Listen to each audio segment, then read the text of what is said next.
Welcome, ladies and gentlemen. We are back. Fresh program tonight, day 83 of the Raw Deal, the Clinton presidency as we are all held hostage. Now, we have a clip of the president today talking about his filibuster, or the Senate filibuster of his stimulus package, that so-called jobs bill, which is not a jobs bill. And I think the president's watching this show, or somebody in the White House is watching this show, because he's starting to steal our terms. We'll show you later on. My friends, there is a brand new member of this audience, a brand new conservative. The world said hello to my niece on Monday, April 5th. Could I see a picture? There she is. Now,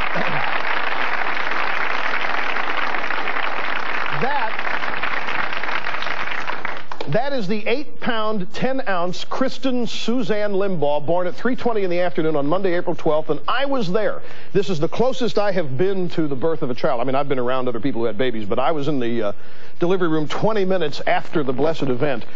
And it's just those of you who have been through it know this, but it's a new climb up the ladder, a new rung on the ladder of life for me to be that close to it. Such a profound experience, and I. Even though I'm just her uncle, I love her dearly, and we have, in fact, can we roll the footage now? Would it be possible to do? We got some footage of her. There she is. Look at that. Look at her T-shirt that her mother got her. Dittos. Now, this was just this past weekend. That's her father, my brother David. Baby looks incredibly beautiful considering my brother was involved in this. Just kidding. Just kidding. This is the former mayor of San Antonio, Texas, Henry Cisneros. He's now the Secretary of Housing and Urban Development. He was on the Brinkley Show Sunday with some amazing statements. And tonight you will hear analysis of those statements. It's interesting. Here is the President of the United States. As I said earlier, he had some incredible things to say about this filibuster the Senate is doing. And, of course, our fourth monitor, I hope we get to it. One thing you can rest assured, if we don't get to that fourth monitor, say, today, we'll get to it tomorrow or the next day. We just won't tell you that it came from the fourth monitor. Boy, I almost sat down in a chair that wasn't there. And they would not have stopped tape and let me redo it, folks. They would have just... Well, but the reason I knew that it wasn't there, I have a very sensitive rear end, because I am a sensitive guy. I have said a lot of things in my life that has gotten me into a lot of trouble. Generally, when I say things that get me in trouble, it's the truth. I wrote some 8 years ago something that has lasted throughout the ages now, and will last throughout the ages. The 35 Undeniable Truths of Life. Number 24, perhaps you've heard, this is one which has established me as one of this nation's greatest thinkers. Feminism was established so as to allow unattractive women easier access to the mainstream of society.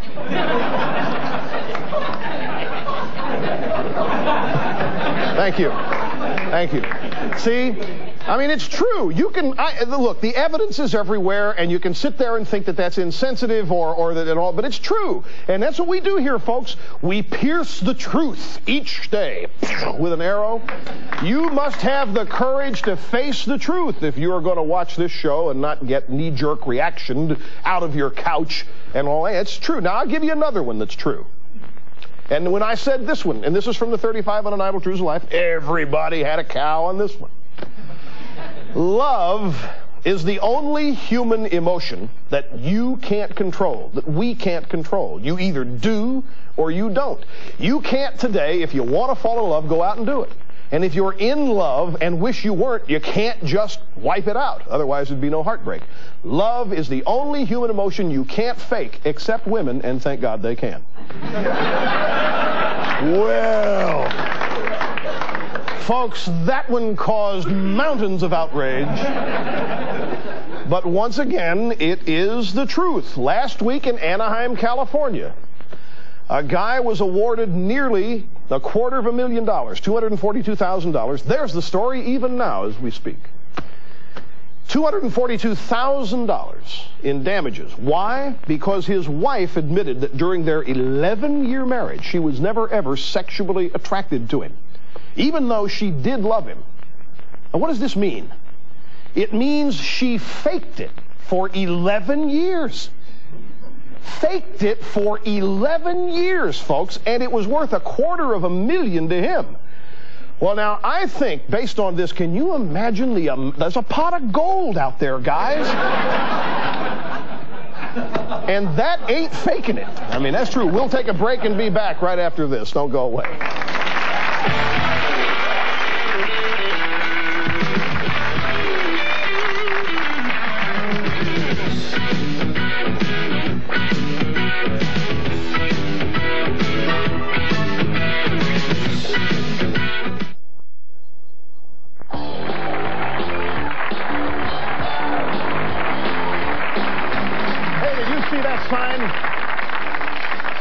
Chief Justice Rush Limbaugh, I sent in my letter declining. In fact, I sent in, not just for that, any administration position that's open. I told him I don't want it. Send a letter, a blanket withdrawal from any appointive administration position that they might be thinking of for me. How about Cuomo? Don't you? And did I not predict it? I predicted it on this show. I told you that he wouldn't let it go to the point that he wasn't asked. The most important thing to Mario Cuomo is the ego of being asked, and if he didn't think he's going to be asked, he'd quit. That's exactly what I said. So Mario Cuomo sends a letter refusing the Supreme Court nomination before he is not asked. That's exactly what he's done. You heard it right here. Now, we want to welcome a new station in Houston, Fox station, KRIV, a Fox affiliate, Channel 26. And they're running us at 11:30 p.m. That's a 1-hour time grade improvement in Houston, Texas. Welcome, KRIV. We're glad to be with you. Glad to have you on our roster. All right, on the Brinkley Show Sunday, the new Secretary of Housing and Urban Development, Henry Cisneros, appeared. Now, I want to tell you how Brinkley introduced him. We're going to play you 2 cuts. And give you some analysis, because this is really crucial, folks. This is, you can see Clinton's approval rating plunging now below 50%. I told you that was going to happen, too. and it's coming down, and the administration is panicking because, and another thing I told you, I said his biggest enemy is going to be Congress. And it is. Congress is bottling up this proposal of his, this thing. It's not a jobs bill. Whatever you think, it's not a jobs bill. It is pork. It's pure pork. It's nothing but payoffs to big city mayors that helped Clinton get elected. It's not a jobs bill. Please, you people out there, don't think of this stimulus package as a jobs bill. It is not a jobs bill. Repeat after me. It is not a jobs bill. The rest of you people out there, do that. It's not a jobs bill. Now, Cisneros is on this show, and he's trying to explain how this administration is going to fix everything that's wrong in America today. And what he does is describe why it's wrong. His solution is why it's wrong. Liberalism is what's gone wrong with much of our country. And here he is articulating liberalism as the solution. But it's not. It's the cause. We must strike a balance between rights, which is what this discussion sounds like, and responsibility. We provide people the right to a good education, but the responsibility to study, the right to a safe and secure community, which we're not providing to many of our citizens, but a responsibility to conduct a civic discourse and keep that community strong, a right to a decent house, but a responsibility to maintain it. Man, a right to a house if you take care of it, and a right to an education if you study it. What are we going to have? The study hall federal police? Go to everybody, is your kid studying tonight? If he's not, you don't get the education. We're kicking him out of school tomorrow. Are they going to have the house maintenance police? They give you a house and they're going to come by to see if you're maintaining it. You know what happens if they do, and you are not taking care of your house sufficiently well to satisfy them? They'll not take the house away. They'll say, well, it's not a nice enough house. We got to give them a nicer house. Put more copper in there for them to strip. It's this whole thing, this recipe is all wrong. He puts responsibility second. They're trying to buy people. You got to understand something, folks. You don't have what it takes to take care of yourself. They have what it takes to take what you've got. But you don't have what it takes to be self-sufficient. You're not smart enough to make the right decisions. Evidence you're voting for Reagan. You don't have enough education to know what's good for you, what's bad for you. You need these people to take care of you. And this is absolutely out of phase. I went to the dictionary and looked up responsible. And I'd like to show you what I found. We all know what it means, but just look at it. Put it up there, Chet. Here's the definition of responsible. Liable to be called to account for something, being the cause or source of something, dependable, reliable, trustworthy, involving important duties or obligations. Obligations. Now, you see, folks, using that definition, this is real simple. If we get hold of, in our families, our children very young, and if we teach them responsibility, all the rest is academic. If you teach people responsibility first, you don't need to give them a house. You don't need to give them an education. Responsibility, by definition, takes care of all of these things. And I think that it is a great thing to note here and to learn just exactly how this administration wants to look at things. They are perfectly content for people to screw up their lives and to get themselves in untenable situations and ride in on a white horse. Say, we'll give you that if you maintain it. We'll do that. And Rob Woodson, actually, who is a neighborhood leader in Washington, D.C., a black man who is fighting a brilliant fight to try to get hold of young ghetto kids and wean them from the traditional civil rights liberalism path through life, the investing in government and the hoping that somebody does something for you. Robert Woodson put it, and it's the essence of liberalism. He put it very well, exactly why the Cisneros plan won't work. He said, you cannot treat a people as impotent children and then expect them to function as responsible adults. The essence of liberalism. You can't give somebody a house and expect them to have enough pride in it to take care of it. They have to earn it. They have to have some stake in it. They have to own it or have some means whereby they have acquired it themselves. Now, all these good intentions sound good. This is what's very good about liberalism. It sounds marvelous. This Cisneros stuff, hey, man, good intentions, way to go. But it doesn't work. It's this kind of thinking that's gotten us in the problems, given us the problems we have. There's more from him. I have to take a break. We'll show you it when we come back. Don't go away.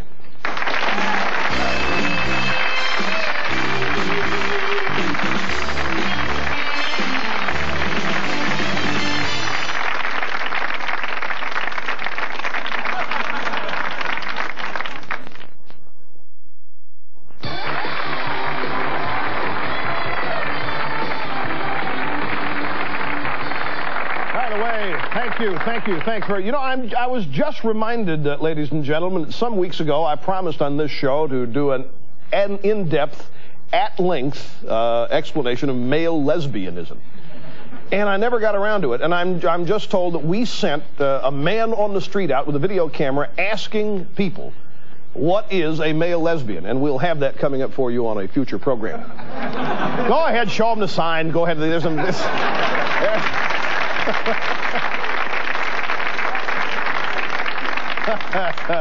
Okay, now, you watch this. This is Henry Cisneros again from Sundays This Week with David Brinkley. This needs no setup. This is just incredible. Watch this. And I hate to put this in alarmist language, but we've got a choice in this country. We can either allow our youth to shoot baskets or watch them continue to shoot people. Does that remind you maybe of Jimmy the Greek? Can you imagine if a conservative had said that? Does that not sound a little racist? You can go out there and shoot baskets or shoot people? Now, you stop and think what this means. If that's what's really going on out there, for you people in L.A., you people who own businesses and put up basketball hoops. Put up hoops. They'll come along. Exactly right. Put up those hoops.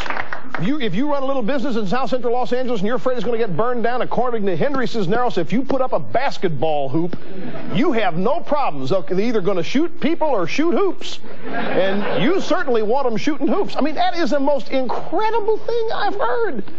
It's not the perfect description. It's not even an adequate description of what's going on in Black America. That, it's amazing the things that this bunch gets away with saying. But they say that it has a pithy ring to it. People, ooh, wow, that's really smart. Yeah, this guy is up to snuff. Boy, we got to listen to this. It's a stupid thing to say. It's insulting, and it's not something that you say that gives you a good foundation for coming up with a solution.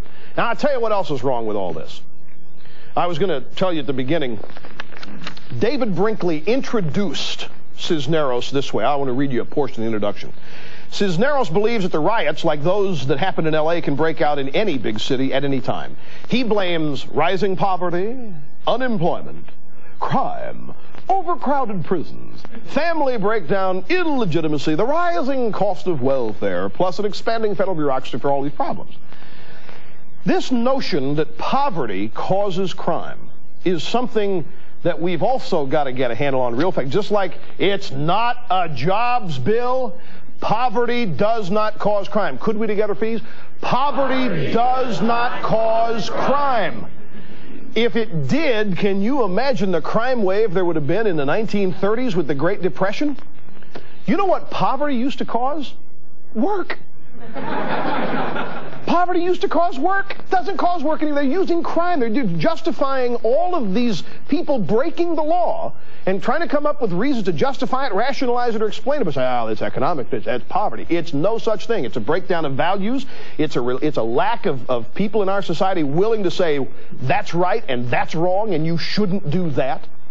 And unless we get a handle on that, all the rest of this stuff is academic. You can throw all the money. I mean, here's Cisneros. We got 1 million people on welfare in New York City. 1 million people. That's a lot of people. That's more than 10% of the population receive welfare in New York City. Why, according to these guys, that should solve the problem. It's only getting worse, isn't it? What's the largest item in the federal budget? It's not defense. It's not foreign aid. It's $600+ billion every year that we spend on health and human services, housing, urban development, all these social programs. It's the largest item. Now, you would think with that much money we would have solved these problems, but they're only getting worse. And Cisneros comes on, we haven't cared enough. You know, we haven't been concerned enough. We have to have these existing government partnerships. Well, that's not the solution, and I'm happy once again to come here and pierce the truth. Just for you. Got a quick break. We'll be back with more right after this.